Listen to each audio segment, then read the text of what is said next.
যখন ফেরাউন সাগরে ডুবে যাচ্ছিল তখন হজরত জিব্রাইল আলাইহিস সালাম কেন তার মুখে কাদা ঢুকিয়ে দিয়েছিলেন আসুন জেনে নিই। রাতের অন্ধকারে হজরত মুসা আলাইহিসসালাম বনি ইসরায়েলকে নিয়ে নীরবে মিশর ত্যাগ করলেন, কিন্তু ফেরাউনের কাছে এই গোপন খবর পৌঁছে গেল এবং তার চোখ জ্বলে উঠল ক্রোধে। সঙ্গে সঙ্গে সে তার বিশাল সেনাবাহিনী প্রস্তুত করল, হাজারো সৈন্য, রথ আর অশ্বারোহী। ভোরের সূর্য উঠতে না উঠতেই ফেরাউনের বাহিনী বনি ইসরায়েলের একেবারে কাছে পৌঁছে গেল। সামনে গভীর সাগর, পেছনে নিশ্চিত মৃত্যু। বনি ইসরায়েল আতঙ্কে চিৎকার করে উঠল, আমরা ধরা পড়ে গেছি।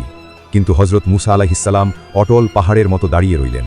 তিনি বললেন, কখনোই না, নিশ্চয়ই আমার সাথে আমার রব আছেন, তিনি আমাকে পথ দেখাবেন। আল্লাহর নির্দেশ এলো, লাঠি দিয়ে আঘাত করো। হজরত মুসা তার লাঠি সাগরের পানিতে আঘাত করলেন এবং মুহূর্তের মধ্যে সাগর ফেটে গেল। পানি দুপাশে বিশাল পাহাড়ের মতো দাঁড়িয়ে গেল, আর মাঝখানে তৈরি হলো শুকনো পথ।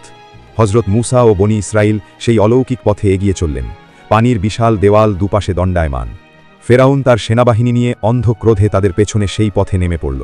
যখন বনি ইসরায়েলের শেষ মানুষটিও নিরাপদে অপর প্রান্তে পৌঁছে গেলেন, তখন আল্লাহ তাআলার হুকুমে পানি আবার একত্রিত হতে শুরু করল। ফেরাউন বুঝতে পারল সব শেষ। বিশাল ঢেউয়ের মধ্যে ফেরাউন এবং তার পুরো বাহিনী চিরতরে ডুবে গেল সাগরের গভীরে। ডুবে যাওয়ার মুহূর্তে ফেরাউন বলল, আমি ঈমান আনলাম, কিন্তু সেই মুহূর্ত তখন অনেক দেরি হয়ে গেছে। হজরত জিব্রাইল আলাইহিসসালাম আল্লাহর নির্দেশে ছুটে এলেন এক অসাধারণ কারণে। তিনি সাগর থেকে কাদা তুলে ফেরাউনের মুখে ভরতে লাগলেন, পাছে আল্লাহর রহমত তার কাছে পৌঁছে যায়। অপর পারে বনি ইসরায়েল সেজদায় লুটিয়ে পড়ল, আল্লাহর অসীম রহমতের শুকরিয়া আদায় করল।